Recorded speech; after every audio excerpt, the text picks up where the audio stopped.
Stay tuned as we check out this Marvel Legends controller Build-A-Figure wave, Thor.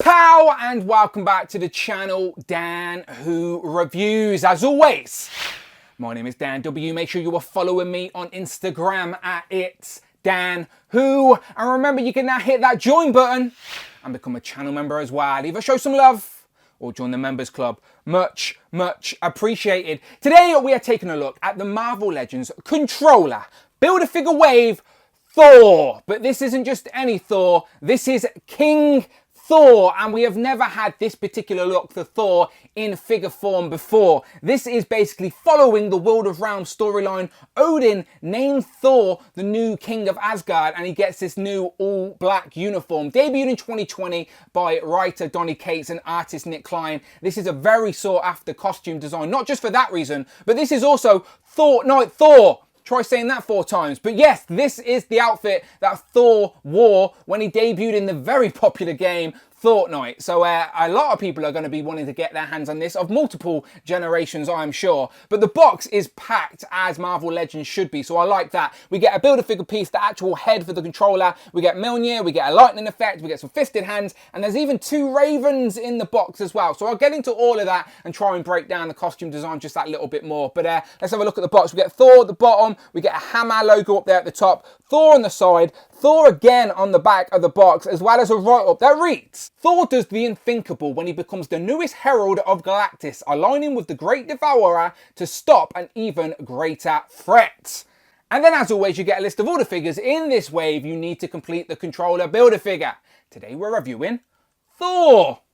And yeah, that greater threat is basically the Black Winter, I believe. And yeah, this is the outfit that Thor wore when he was the Herald of Galactus. And we are getting a massive Marvel Legends Galactus this year. So this seems to be lining up nicely. So let's get them open. So here we have King Thor out of the packaging, which gives you a much better look at all the accessories he comes with, including that second raven that you could hardly see in the box as well. But I will show you a closer look at everything. Of course, he comes with the Build-A-Figure head for the controller, and I must admit, this is looking very nice. Look forward to building him, a nice new unique character for the shelf. But I'll move that to the side. Today we are focusing on Thor. So let's first try and explain this new costume. This new modern look for Thor debuted in 2020's ongoing series by writer Donny Cates and artist Nick Klein. Following the War of Realms storyline, Odin names Thor the new king of Asgard, and he gets this all new black costume, including the glowing white sash and also the gradient cape. It's also the costume he wore when he was granted the powers of Cosmic by becoming Galactus's brand new herald to help take on an even greater threat, the Black Winter. But if you're a video game fan, you may recognize it, as this is the costume that Thor wore when he debuted in the game Fortnite. So let's zoom in and take a closer look at Thor, because I think Hasbro have done a great job of capturing the likeness of this new modern King Thor look in plastic. And starting at the head sculpt, they're using that digital face printing tech on all comic figures moving forward now. And the advantage is here, you get those nice whited out eyes with the sort of blue gradient to show that he's all charged up, because it's still Thor. He is still the god of thunder, and he comes packed with some charged up weapon effect pieces as well, which are going to make a lot of sense for your display. So I don't mind that at all. You've got the black headband, and then you've got the blonde eyebrows to match the brand new long blonde hair. Look at that. It literally goes all the way down and touches that red waistband. Really long, separate piece, of course, attached to the head. The hair is really long down the back as well. Newly sculpted. No washing the hair to bring out the sculpt, but it's still bright blonde, so it stands out against the black of the uniform. And yeah, looks really good. But can we just, for a second, take a moment to appreciate how aesthetically pleasing this figure is? Look at that. No pins on the elbows, no pins on the knees, and it does very much accurately look like what we see on the comic page. And isn't that what we want from our Marvel Legends at the end of the day? An accurate representation of a comic character in plastic that we can hold. And yeah, people are going to like this, especially if you're a Fortnite fan. But this looks really good. So if I move the head out the way just for a second, you can see those runes, that white sash on the chest. That white sash literally starts at the bottom here, and you can follow it all the way up, touching all the discs, which are like a trademark to Thor always. Goes all the way up to the shoulder, and then all the way down the back of the cape as well. So that white sash literally all the way up along the edge of the cape, and the cape, if I take the head off, is attached to the top of the head. No peg for the cape, it's literally embedded in the mold of the figure, so no removing that, unfortunately, without cutting it. The head is on a ball and a hinge, as you can see. That goes on there. The uniform, he's got like a gunmetal grey sort of under armour with like a black sort of softer plastic over armour, but these are separate pieces, so that's attached to the shoulder, so that's not going to hinder articulation. You can still get his arm up past 90, as you can see, and you've still got the bicep swivel. Where they have sort of sacrificed, if you will, certain parts of articulation for a more aesthetically pleasing figure is here at the elbow, as frustratingly, he has a single jointed elbow, which you can still get him posed up nice enough, I think, for display, but I do think that will be frustrating for other collectors. But there you go, single jointed elbows. But again, they've sacrificed that for a more aesthetically pleasing costumes or accurate costume design. So there you go. You got the same on both arms, of course. You've got that sort of heavy metal grungy spikes here on the forearms and a leathery texture on the black armor. On the front of the body, this sort of robe is sort of like a basketball texture. I don't know if you can see that really well if I zoom in. Sort of like a basketball texture on the robes, up and down. Under there, you got the black trunks, you got the thigh swivel, and that same Under Armour in that gunmetal grey. Sort of has a nice shimmer to it. On the legs, moving down to the sort of grungy knees again with those heavy metal spikes, that plastic, sort of hard red plastic overlay on top of the leathery boots. And you've got an ankle pivot and rocker, of course, but no boot cut. You don't need it because you've got the swivel at the top of the thigh. And he does still have double jointed knees. So he hasn't got single jointed knees, double jointed knees, still pretty good. Legs, obviously, this skirt piece has cuts and slits all over it, so you can get the legs out, no problem at all. Literally kicking forward, no issues there. So that's all well and good. The chest, as I said, no ab crunch. They've got rid of that for a more accurate looking costume design. You've got a high diaphragm ball where if you twist it, like swivel him to one side, it will break up the design of the chest, but it does give you a bit of tilt on the body. A little bit of forward and a little bit back. Nothing crazy though, but still, I think that looks better than an ab crunch in there, to be honest. But again, that is up to you to decide, each to their own. But yeah, look at that. Very nice looking Thor figure. He comes with an open palm hand in the box and then a gripping hand, but he also, of course, comes with a set of fisted hands, which I always appreciate for fighting or a more sort of neutral sort of looking pose as well. So yeah, that looks good. But those hands were for holding his other accessories, which are... Now, would it even be Thor if we didn't get some sort of hammer? So here we can see on Mjolnir in that translucent blue with a soft plasticky blue translucent effect piece that wraps around it, so it's all charged up, matching the eyes, because he has still got the powers of Cosmic at this point. That hand as well is an up and down hinge, which I always appreciate. But if I take that out, as you can see, these are two separate pieces. Translucent ice block, aka Mjolnir, very nice, sort of bit of light shines through that. It's going to look nice on display. And then this sort of soft electric piece, as I said, soft plastic, you can wrap that up. You can use that anywhere. You can literally wrap that around his arm if you wanted to, and just have for summoning some sort of lightning from his hand. So yeah, you can use these how you wish, but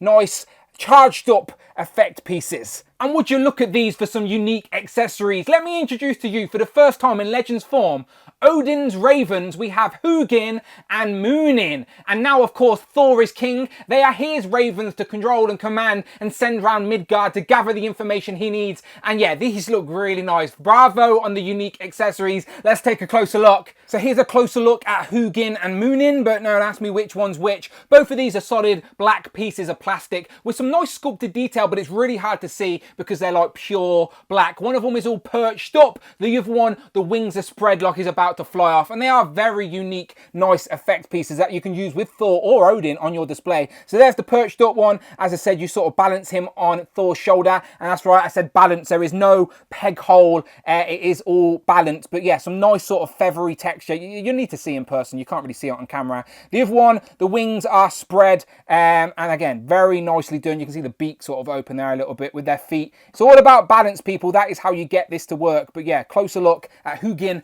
and Munin. So let's try and do this live. As I said, there is no peg holes. It's all about balance. And what I've been doing is sort of tucking the raven's toes underneath the hair sculpt to help him balance. So there you have one raven on the shoulder, but the feet are literally just tucked underneath the hair. And that's sort of how you're going to have to do it. There is no peg holes. It's not very easy. And if you sneeze near him, they will fall off. So they're fun accessories, but they're going to be hard to get getting posed up right. Maybe you can tuck the toes underneath the shoulder. There you can. So there's the toe underneath the shoulder, and that actually works okay.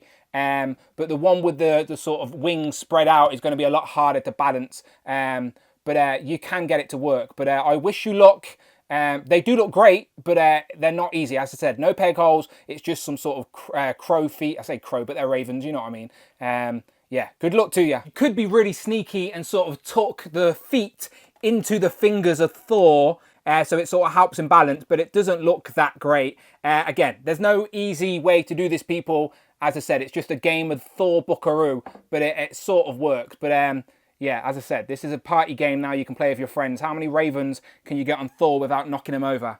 So far, 2. Before we dive into some comparisons, just one more look at Thor in his glory, because he does look really good. So whether you're a fan of that run or just a big fan of Fortnite, you're going to really like this Thor figure. I like the gradient on the cape. I don't think I showed that off, but you've got the red to the sort of purple on the underneath of the cape, which looks really nice when he's all stand up and sort of represents what you see in the comic really well as well. So yeah, overall, really nice. But let's get into some comparisons. First up, let's bring in a few previous Marvel Legend Thors for comparison. We've got the 80th anniversary here, and then an early release Thor here. I got mine in an Avengers 5-pack, I believe. All of these are very nice with a few tweaks and changes to their style and costume design, which make them unique to their era. My mind's eye, I think, will always gravitate towards the 80th anniversary look for Thor. However, I do very much like this new darker, gringier look for sort of modern day King Thor. It's definitely grew on me over time. But you let me know your favourite look for Thor in the comments below. As you can see, he is the same size as 80th anniversary Thor. It's just the wings on his helmet make him that little bit bigger.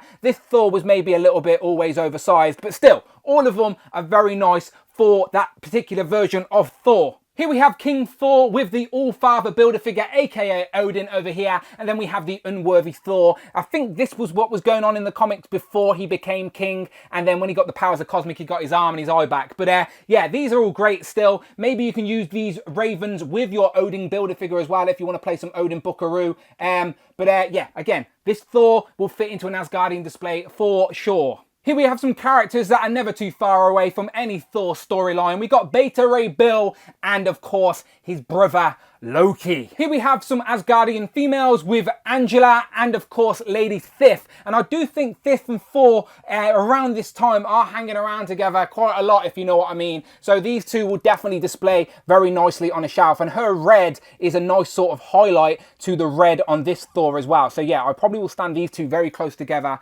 on a shelf, but they look great together. And here we have the Marvel Trinity, of course, with the 20th anniversary Iron Man and Captain America with King Thor. We also have the 20th anniversary Hulk. Here we have Thor compared to Quake and Maria Hill, the other figures in this wave. So far, looking good. Here we have Frogman and Tigra. And last but never least, here we have Thor compared to Captain Britain and Hal Fire Hank. Pow! So final thoughts on this All-Father Thor, this Fortnite Thor, this King Thor, whatever you want to call it. I think people are going to be very happy with this figure because it is an accurate representation of the source material. And isn't that what we want from our Legends at the end of the day? Like I said earlier, all we want is an accurate representation in plastic of what we see on the comic page. And you cannot deny that this figure does it. It may have sacrificed like double jointed elbows for a more aesthetically pleasing accurate costume, and I'm fine with it because it's not like you can't move this thing. You can still get this thing in some great poses, I'm sure. So I think it's a worthy sacrifice for a more accurate look on the shelf. The box was packed with some nice unique accessories as well. When have we ever got ravens? Let's be honest, come on. It even came with a Build-A-Figure piece. So yeah, bravo. This is a great release. And if you're a Fortnite fan, you're going to be very happy as well. You can add this to your Fortnite collection on the shelf, I am sure. But you let me know what you think, as always, in the comments below. This just makes me want to go back and read the source material, to be completely honest, and learn more about its origins. Do we need more casting characters as well? Always curious. Let me know who else we need. But if you want to see more figures in this wave reviewed, then you're in the right place. Go and check out the videos tab, find the playlist, but most importantly, please hit that subscribe button. You can hit the notification bell, don't miss a video, and also hit that join button, become a channel member, either show some love or join the members club. Much appreciated. You can follow me on Instagram at itsdanwho. And I'm on Twitter as well. Tweet me, don't be shy, at Dan Who Reviews. And until then, people, my name is Dan W, and I will, of course, see you on the next one.